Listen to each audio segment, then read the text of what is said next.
So the Bible verse that I posted today, it came from the Lord's Prayer, which I learned as a kid, but I didn't really understand at the time, of course, with being a kid, that the prayer really wasn't meant for us to just repeat and not really pay attention to the format of the prayer, like Jesus emulating to us how we should go to the Father, how we should go to our Father, right? So I have the Message version pulled up. That's where I'm looking at. If you're wondering, like, where am I looking? And I'm just breaking down like the key things that kind of stood out to me with it, because the Message version, it really breaks down the Bible into more detail of what's being said, and then also like how we speak and how we talk nowadays, right? So it makes it easier to understand, easier to relate to. So one thing that really stood out, of course, is like in the beginning where it says, "Our Father in heaven, reveal who you are."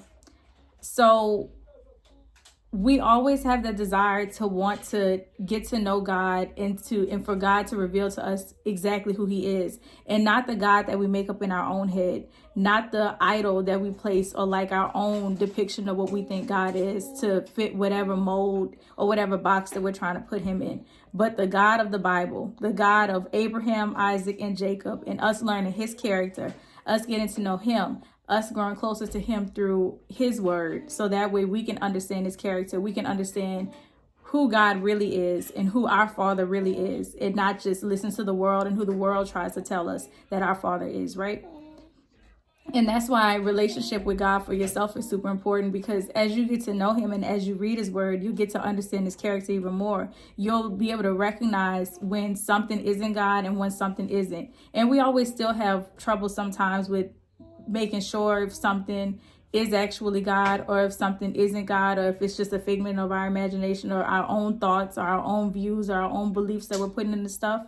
But like I said, as we get into the word and we understand more, and there's so much more to always learn. We never stop learning. We never stop having things revealed to us from him in the word, right? So we just keep at it, and it's a journey. It's not a sprint. So it also says, set the world right and do what's best, as above, so below. So I want your will to be done in my life, God, not my own will, not the things that I want to do, because I'm selfish. I'm a human being. I don't know what's best for me. I think something can make me happy, and then at the end of the day, it don't even make me happy anymore after I'm done with the situation or done with the thing. You go and take a job and you think, oh, I'm gonna love this job and this job is so amazing. And then once you start, you're like, oh, I should have never even did this, because this isn't even what I signed up for. I don't like this. This isn't even my vibe, right? So that's why before we make decisions and before we do things, and I'm guilty of sometimes not doing this because I like to take things into my own hands. I'm always like, oh, I'm gonna do it. I'm gonna do it. I'm gonna go and achieve this. I'm gonna do this.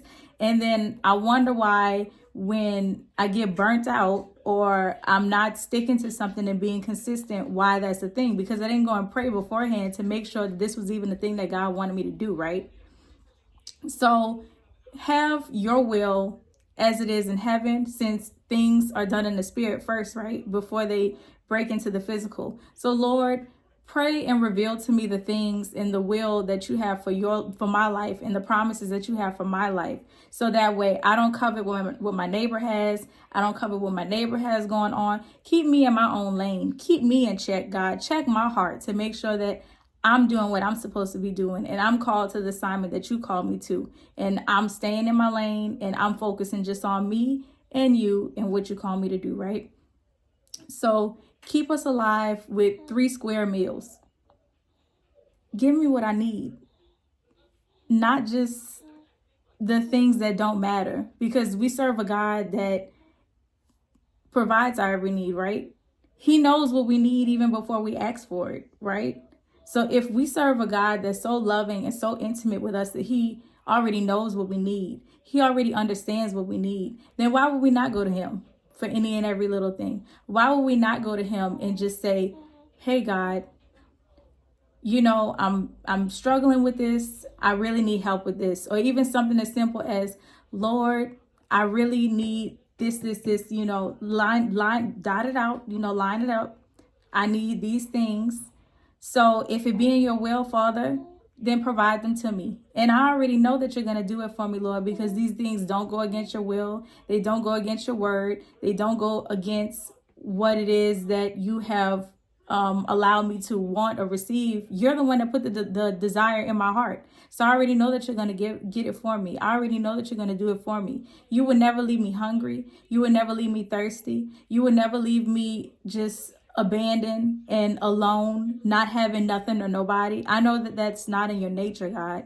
So just as I focus on the things that are more like you, as I focus on your righteousness, as I focus on your word, as I focus on getting to know you and getting deeper and closer and more intimate with you, God, I already know that you're going to add on all the blessings that come with that, add on all the wisdom and the knowledge that comes with that. You're going to equip me with strategies and plans to put in place so that way I'm able to go and get those things that you have for me, that you already have in front of me to receive, right? So another thing is, it says, keep us alive with 3 square meals, keep us forgiving with you and forgiving others. Keep us safe from ourselves and the devil.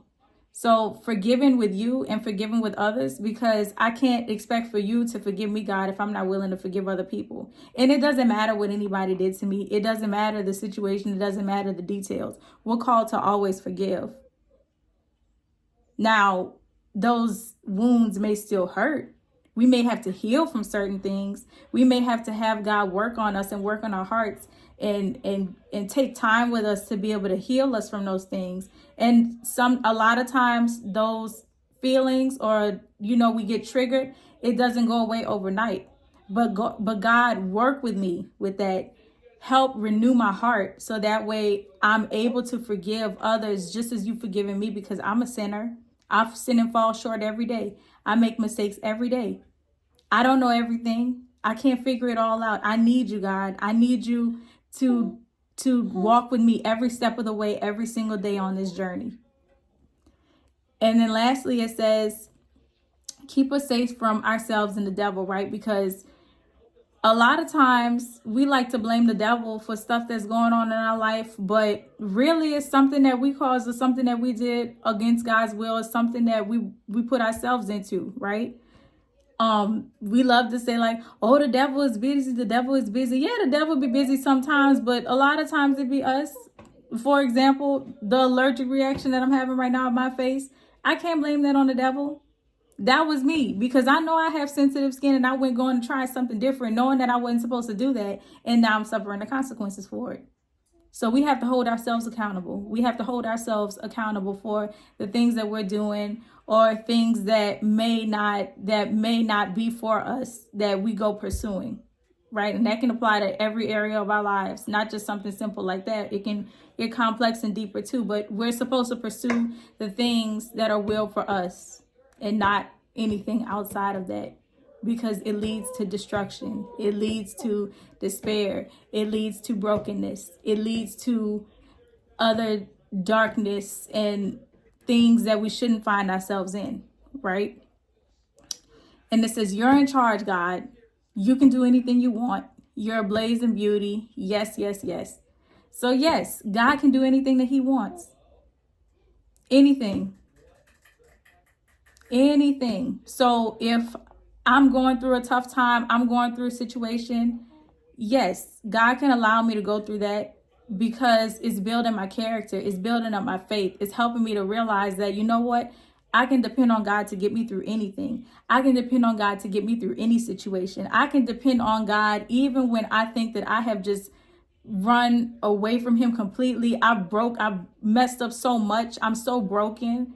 I've done so many wrong things. I can still go and run back to him and repent, and then be rejoined with him again.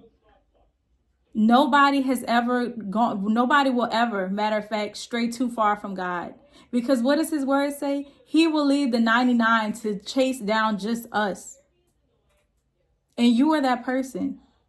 He will leave the 99. He will leave the others that are saved and they're good, just so that way he can reach your soul. Just so he can save you. And that's how he feels about each and every one of us. As long as we just have a heart to come to him, to want to be broken before him, to be real with him and just be like, Lord, I don't have all the answers. I don't have this figured out. I don't understand what's going on in my life. Why is this happening to me? Help me, because I can't do this alone without you. Right? So let's just focus on that today. Let's set our hearts on God. Let's set our hearts on his will for our lives. And let's set our hearts on speaking to him and really figuring out, what is it that you want from me, God? What dreams do you want to make happen and make a reality for me?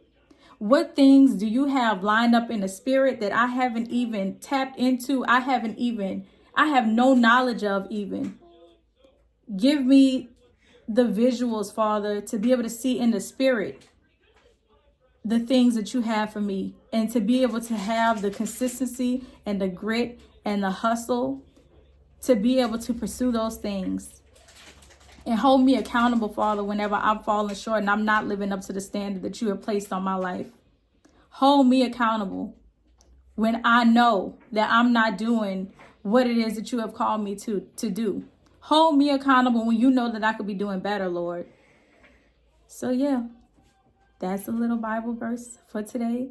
Breaking down the Lord's Prayer, and just continue to seek God. Continue to just seek relationship with him. Read your Bible, ask the questions, the hard questions that we don't know the answers to, and in due time, he'll reveal it to you.